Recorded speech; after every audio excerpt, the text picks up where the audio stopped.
What's going on, guys? Gomes here, back again on another MLB The Show 19 video.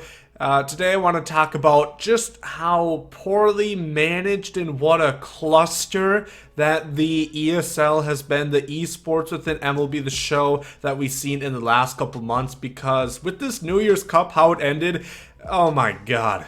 But before we get into that one, let me know down below in the comment section if you participated or if you watched something happen within the Fall Cup or the New Year's Cup that was just abominable in your opinion. Leave a like if you guys do enjoy these. As always, definitely helps out the channel. And subscribe if you guys are new. We're getting closer to 20,000. Hopefully, we can hit that by MLB 20. First and foremost, I want to say that this is pretty clearly kind of a trial, working out the kinks, and this is something they want to really go more towards in MLB The Show 20 and later on once we get to new platforms. And they're going to talk about that in a developer live stream where they have a sponsor for some tournaments. So I expected some mismanagement and some not great things to result, but I could have never imagined it would have been this piss poor. So there's been 2 cups that they did. Both of them were a bit later on in the year. They weren't in the prime time. So I think that's a bit of a problem. First of all, I know it might have taken time to orchestrate this, but I think a lot of players had already kind of stopped playing MLB The Show. Of course, you still have the diehards, but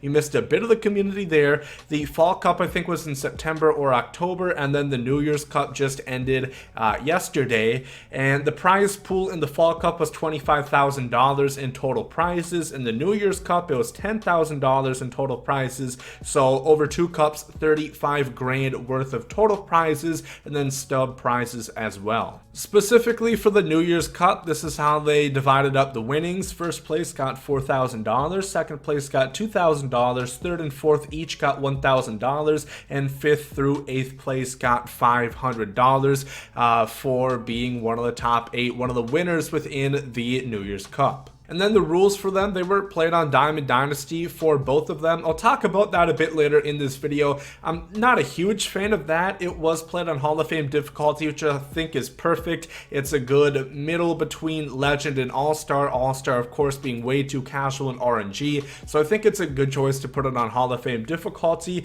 The round 128 through 16 and the qualifiers were played 3-inning games, and then 9-inning games for everything else for the quarterfinals, the semis, and the championship. Before we get into the issues that I have, I do want to note I did not play in these cups. I was going to play in the first one, the Fall Cup, but the first week in the qualifiers were, I was busy, I had stuff going on, I wasn't going to be able to compete, and eventually I was like, okay, I'm not going to do anything now because that's a lot of points that I might have missed out on, so I'm not even going to go ahead and give it a shot. The first problem with this is it is done through seeding and not a bracket, and that is a major problem that created such a catastrophe and was so confusing for so many players. In both the cups, I had heard about instances where people were waiting 10, 15, 20, 30 minutes waiting on who their opponent is going to be and getting into a matchup. I heard that was hell, which if you did it within a bracket system, it'd be a lot easier, it'd be a lot more clear who you're able to play,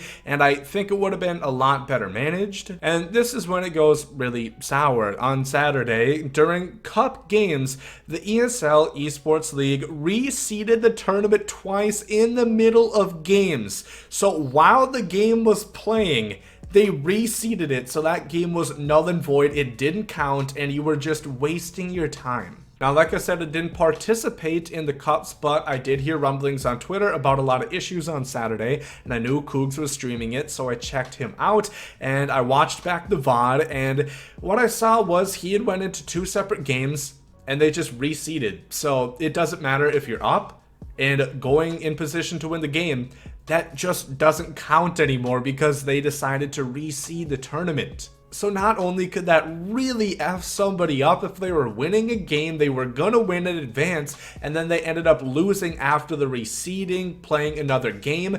That could be horrible and such a heartbreaking loss to have to endure because it's not your fault, it's their fault.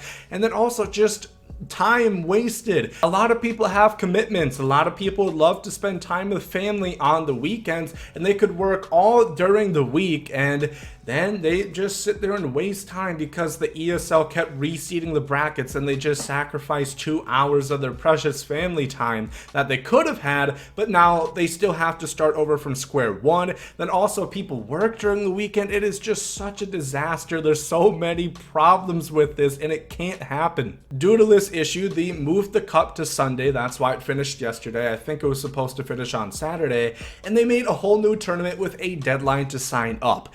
Think about this. There was a deadline to sign up for people who had already made it this far in the tournament. If they were doing something where they didn't have access to their phone or they had no idea that it got reseeded, they could not be able to compete because they kept on changing things. They made a new tournament. You had to sign up for a deadline. If you miss it, you don't get to compete. So all that time you spent in the qualifiers, you just look like a clown because you just wasted it for no reason. It's not like you lost.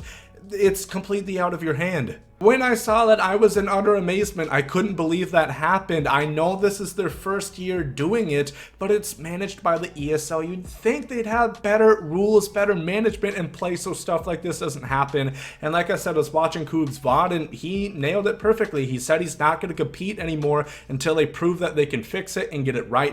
And I think that's a perfect and reasonable attitude to have. Why go through all that stress and time wasted just for things to end up like this? That wasn't even where this all started with the New Year's Cup. When it was announced, they gave you 1 day notice before the qualifier started. People have work, people have family commitments, and all of a sudden within a day they have to cancel or reschedule things just because out of a blue they dropped a cup with 1 day's notice. And it's important to understand the seeding for qualifiers is based on points, so technically, do you have no chance if you didn't get to play the first weekend? No, you could still win, but unless you're one of the top players, you need every game, every point that you can get. So not playing a day or a weekend of the first qualifiers is pretty much going to completely kill your odds. And then the factors in Diamond Dynasty, I really don't like that. It gives people a competitive advantage if they primarily play Diamond Dynasty and they play that more than another person. Because yes, I know cards don't go for a whole lot, but stubs still do add up. I know there is also lineup restrictions. You can't just use all Signature Series cards. But still, if you think about some of the cards in the team affinities that people would use, not everybody's had time to grind for those. I think it should have been done in regs. And then wrongfully submitting, of course, the way that this is worked out is 2 people would take screenshots after the game. You have to show the score and the PSN of the other person, and some people just wrongfully report the game. I didn't specifically see one where it didn't get resolved, but it's ridiculous that it goes through that anyway, and some people have to waste another hour just for the game to get resolved, and they get credit for the win that they got. Now, how do you fix this? How do you make sense of this mess? You go to a bracket system and a bracket system only. That's the only way this should be done, so there's no confusing parts. There's nothing that you can mess up. It's clear as day to see who it's going to be, and there's no reseeding that has to happen. That's ridiculous that something like that could really occur in a competitive environment, in a competitive esport for MLB The Show. I don't know how that happened. And I know people lost because of that. Somebody would be up in a game and they ended up losing because it got reseeded. You have to have at least 1 week notice before the actual tournament starts. This is a big issue. Like I said, 1 day is criminal. Not everybody has weekends off, or not everybody has nothing to do where it's, oh, I don't care. I'm ready for it. People have work. People have, family. People have commitments, and they have to be able to, well, I'm going to be doing this weekend. Could we possibly do that on Tuesday? You have to give people more of a notice. And then in my opinion, you put this in regs. Now, a lot of you probably don't know how online rated works because nobody plays that. It is a complete ghost town. But basically, you can pick any team and pick any pitcher. And where that goes is the better team and the better pitcher you pick, you're able to face somebody worse rating-wise. The way you can do this, you can pick any pitcher, you can pick any team, and you can pick the same team as your opponent. It is a completely even playing field. The ball is in your court. You can pick what pitcher you want, and you can pick what team you want. So there is absolutely no competitive advantage due to cards or something that you haven't obtained because you haven't had the game as long or you haven't played as much. I think that's going to do it for this video though. Like I said, I really just wanted to talk about this. I know there's not actually that many people who even play in the cup. Some people saw the disaster in the Fall Cup, which wasn't as bad as the New Year's Cup was, and they just didn't do it. Or like I said, some people kind of stopped playing. You know, other games came out. I get it.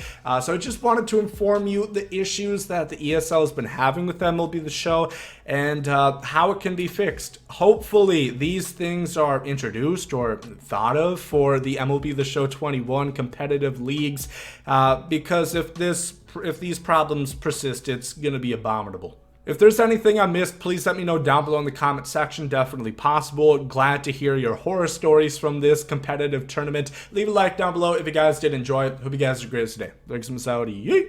Love is love, and hate is hate. To die is an awesome adventure, and I can hardly wait. Earth is a prison, I need a great escape. You know I'm in my zone when I'm up in outer space. You know I'm in my zone when I'm up in outer space. You know I'm in my zone when I'm up in outer space. You know I'm in my zone. You know I'm in my zone. I took a bite of the glory.